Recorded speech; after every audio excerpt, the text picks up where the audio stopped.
Yes, അപ്പോൾ ഈ ഇൻസ്റ്റിറ്റ്യൂട്ടിലെ മറ്റൊരു ഫാക്കൽറ്റി ഇപ്പോൾ നമ്മുടെ കൂടെയുണ്ട്. ഹായ് സർ, എന്താണ് പേര്? ഹമീദ്. ഹമീദ് സർ. സർ എവിടെയാണ് സ്ഥലം? സ്ഥലം വണ്ടൂർ. വണ്ടൂർ. അപ്പോൾ ഈ ഒരു ടെക്നിക്കൽ എന്ന ഫീൽഡിൽ കുറച്ച് എക്സ്പേർട്ട് ആയിട്ടുള്ള ഒരു സാറാണ് സർ. അപ്പോൾ ഇത് എന്തൊക്കെയാണ് മെഷീൻസ്?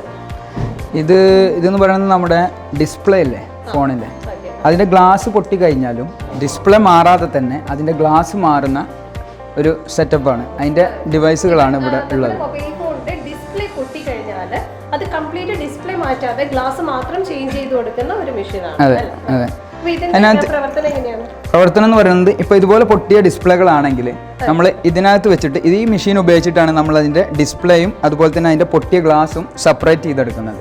അതായത് പൊട്ടിയ ഗ്ലാസ് സെപ്പറേറ്റ് ചെയ്തെടുത്തതിന് ശേഷം നമ്മൾ ആ ഗ്ലാസ്, പുതിയ ഗ്ലാസ് ഫിക്സ് ചെയ്തിട്ട് പുതിയ ഗ്ലാസ് അതിലൊട്ടിച്ചതിന് ശേഷം ഈ മെഷീൻ ഉപയോഗിച്ചിട്ട് അത് നമ്മൾ അതിനകത്ത് ഈ മെഷീനകത്തേക്ക് വെച്ചിട്ട് ഇത് നമ്മൾ ജസ്റ്റ് ഡിസ്പ്ലേ എന്ത് ചെയ്യണം, അത് പഞ്ച് ചെയ്ത് ഒട്ടിച്ചെടുക്കും.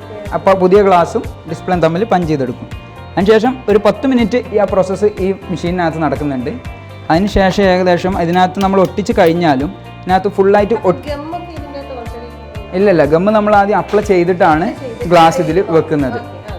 അതിനുശേഷം ഈ ഗമ്മ് അപ്ലൈ ചെയ്ത് കൊടുത്താലും ഒരു ഓഷിയ ഷീറ്റ് എന്ന് പറയുന്ന ഷീറ്റാണ് നമ്മൾ ഉപയോഗിക്കുന്നത്. അപ്പോൾ ആ ഷീറ്റ് ഇതിനകത്ത് ഒട്ടിക്ക് കഴിഞ്ഞാൽ ഇതിന് ചെറിയ ബബിൾസ് ഒക്കെ ഉണ്ടാവും. ഇത് ജസ്റ്റ് പഞ്ച് ചെയ്യുന്നതാണ്. അതായത് ഇത് എല്ലാ ഭാഗത്തേക്കും ഫിക്സ് ചെയ്യാൻ വേണ്ടിയിട്ട്, ഗ്ലാസിൻ്റെ ഡിസ്പ്ലേ ആയിട്ട് കറക്റ്റ് ഫിക്സ് ചെയ്യാൻ വേണ്ടിയിട്ട് ഉപയോഗിക്കും.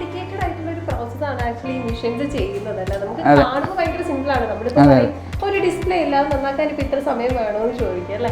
ഇത്രയും വലിയൊരു പ്രൊസീജിയർ ആണ് ആക്ച്വലി ഈ മെഷീൻസിന്റെ ഉള്ളിൽ നടക്കുന്നത്. തീർച്ചയായും. ഓക്കെ, അപ്പൊ ഈ രണ്ട് മെഷീൻസും തമ്മിലുള്ള ഡിഫറൻസ് എന്ന് പറഞ്ഞാൽ ഇത് നമുക്ക് അത് ഒട്ടിച്ചെടുക്കാം. കൃത്യമായിട്ട് എല്ലാ ഭാഗവും കൃത്യമായിട്ട് ഒട്ടിക്കാൻ വേണ്ടിയിട്ടാണ് നമ്മൾ ഈ മെഷീൻ, പഞ്ചിങ് മെഷീൻ ഉപയോഗിക്കുന്നത്. പക്ഷെ ഒട്ടിച്ച് കഴിഞ്ഞാലും അതിനകത്ത് എയർ ബബിൾസ് ഉണ്ടാവും. അതായത് ചെറിയ എയർ കുമിള പോലെ, നമ്മൾ സ്ക്രീൻ കാർഡൊക്കെ ഒട്ടിച്ച് കഴിഞ്ഞാൽ കാണുന്ന പോലെ ചെറിയ എയർ ബബിൾസ് ഉണ്ടാവും. ആ ബബിൾസ് ക്ലീൻ ചെയ്യുന്നതിന് വേണ്ടിയിട്ട് നമ്മൾ ഏകദേശം ഇതിലും ഒരു 15 മിനിറ്റ് പ്രോസസ്സ് ഇതിനകത്തുണ്ട്. ഡിസ്പ്ലേ കറക്റ്റ് ഇതിനകത്തേക്ക് വെച്ചതിന് ശേഷം നമ്മൾ ഈ മെഷീൻ ഓൺ ചെയ്ത് കഴിഞ്ഞാൽ അതിനകത്തുള്ള കംപ്ലീറ്റ് ബബിൾസും റിമൂവ് ആയിട്ട് ഒരു പക്ക പെർഫെക്റ്റ് ഡിസ്പ്ലേ ആയിട്ട് നമുക്കത് കിട്ടും. അതായത് ഇതിൻ്റെ ഒരു തീർച്ചയായിട്ടും മൊബൈൽ ഫോണിൻ്റെ ഡിസ്പ്ലേ ഉണ്ടാക്കുന്ന പ്രൊസീജിയർ എന്ന് പറയുന്നത്. അതെ.